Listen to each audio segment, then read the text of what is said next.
Bismillahirrahmanirrahim. Assalamualaikum warahmatullahi wabarakatuh. Bahas mengenai persatuan dan kesatuan bangsa Indonesia dari masa ke masa. Oleh karena itu, mari kita simak bersama-sama videonya sebagai berikut. Agar kita bisa memahami secara keseluruhan tentang persatuan dan kesatuan bangsa Indonesia dari masa ke masa, maka pada video pembelajaran ini ada beberapa hal yang akan kita bahas. Yang pertama, tentang masa revolusi kemerdekaan yang dimulai pada tanggal 18 Agustus 1945 sampai 27 Agustus 1949. Selanjutnya kita akan membahas tentang persatuan dan kesatuan bangsa Indonesia. Yang pertama adalah masa revolusi kemerdekaan yang dimulai pada tanggal 18 Agustus tahun 1945 sampai 27 Agustus tahun 1949. Pada masa ini diawali dengan sistem pemerintahan presidensial. Sebagai negara yang terbentuk dan menetapkan diri untuk menjadi negara yang berdaulat dan bersatu, Indonesia menjadikan dirinya sebagai Negara Kesatuan Republik Indonesia. Undang-Undang Dasar Negara Republik Indonesia tahun 1945 menetapkan sistem pemerintahan presidensial dengan kekuasaan yang besar di tangan presiden, meskipun kekuasaan tertinggi berada di tangan MPR. Adapun MPR merupakan lembaga negara terpenting karena lembaga ini adalah penjelmaan kedaulatan rakyat. Setelah itu ialah presiden, karena presiden adalah mandataris MPR.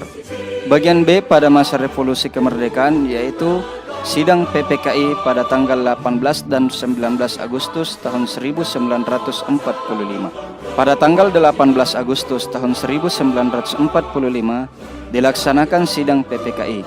Sidang tersebut mengesahkan Undang-Undang Dasar 1945, memilih Soekarno sebagai presiden dan Muhammad Hatta sebagai wakil presiden Republik Indonesia.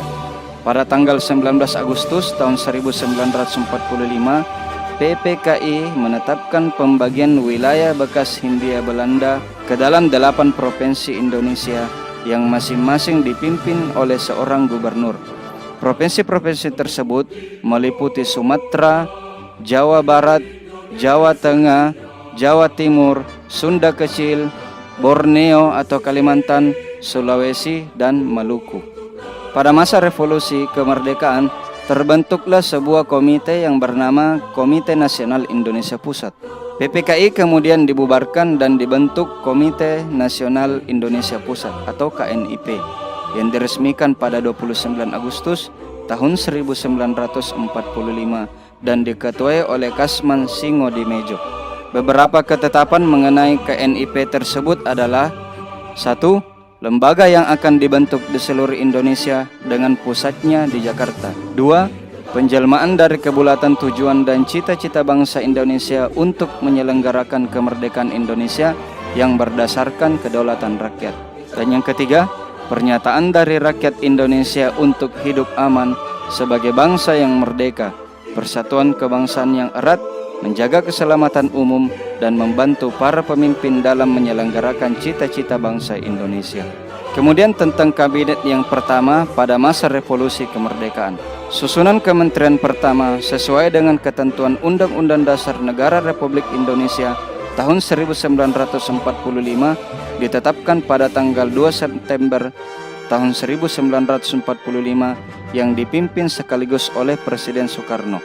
Kemudian bagian E adalah maklumat pemerintah. Pada tanggal 5 Oktober tahun 1945, pemerintah mengeluarkan maklumat pembentukan Tentara Keamanan Rakyat atau TKR. TKR dibentuk dari hasil peningkatan fungsi Badan Keamanan Rakyat yang sebelumnya sudah ada.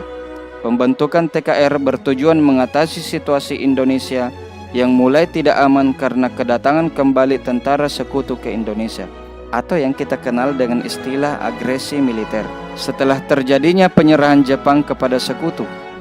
TKR terdiri dari TKR darat, TKR laut, dan TKR jawatan penerbangan yang semuanya berasal dari perubahan BKR darat, BKR laut, dan BKR udara. Dan inilah merupakan cikal bakal lahirnya Tentara Nasional Republik Indonesia. Kemudian pada tanggal 3 November tahun 1945, pemerintah mengeluarkan maklumat mengenai pembentukan partai politik. Maklumat yang ditandatangani Wakil Presiden Muhammad Hatta ini memberikan kesempatan kepada rakyat seluas-luasnya untuk mendirikan partai politik. Partai-partai politik yang berdiri setelah dikeluarkannya maklumat tersebut antara lain adalah Masyumi, PBI, PSI, Permai, dan PNI. Dan yang ketiga adalah maklumat 14 November tahun 1945. Pada masa awal kemerdekaan, Indonesia masih berjuang melawan Belanda. Akibatnya, masih terdapat sentralisasi kekuasaan atau pemusatan kekuasaan. Undang-Undang Dasar Negara Republik Indonesia tahun 1945 pasal 4 aturan peralihan yang berbunyi, sebelum MPR, DPR, dan DPA dibentuk, menurut Undang-Undang Dasar ini, segala kekuasaan dijalankan oleh Presiden dengan dibantu oleh Komite Nasional Indonesia Pusat. Pada 14 November 1945, terjadi perubahan dengan keluarnya maklumat Presiden, yaitu tanggung jawab pemerintahan ada di tangan para menteri, yang kemudian ini dikenal dengan sistem pemerintahan parlementer. Kabinet pada masa revolusi kemerdekaan. Setelah dikeluarkannya maklumat pemerintah tanggal 14 November tahun 45, terjadi pergantian sistem pemerintahan menjadi sistem parlementer. Pada masa ini, terbentuk sejumlah kabinet yang dipimpin oleh Perdana Menteri. Berikut kita lihat beberapa kabinet pada masa revolusi kemerdekaan.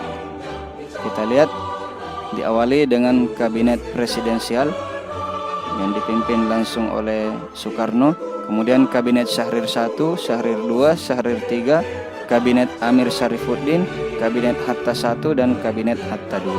Adapun mengenai pemberontakan pada masa revolusi kemerdekaan, terjadi sejumlah pemberontakan yang mengancam persatuan dan kesatuan bangsa.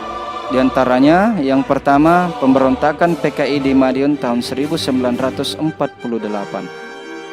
Pemberontakan ini dipimpin oleh Musso, yaitu seorang tokoh PKI yang ingin membentuk Republik Soviet Indonesia beserta Amir Syarifuddin. PKI melakukan kekerasan fisik terhadap pejabat, tokoh, dan warga yang anti PKI. PKI menguasai keresidenan Madiun, Kabupaten Purwodadi, dan Kecamatan Cepu. Pemberontakan ini dapat ditumpas oleh satuan TNI melalui operasi militer yang dipimpin oleh Kolonel Gatot Subroto dan Kolonel Sungkono. Musso dan Amir Syarifuddin kemudian berhasil ditembak mati. Pemberontakan yang kedua adalah pemberontakan Darul Islam Tentara Islam Indonesia atau DITII. Pemberontakan ini berawal dari gagasan Kartosuwiryo untuk membentuk negara Islam Indonesia. Kartosuwiryo memproklamasikan berdirinya negara Islam Indonesia pada tanggal 4 Agustus tahun 1949 di Jawa Barat. Untuk mengatasi pemberontakan ini, TNI melakukan operasi militer ke berbagai daerah yang dinilai menjadi pusat gerakan ini. Gerakan ini akhirnya berhasil dilumpuhkan pada tahun 1952. Demikianlah penjelasan materi dari saya. Sampai jumpa di video berikutnya.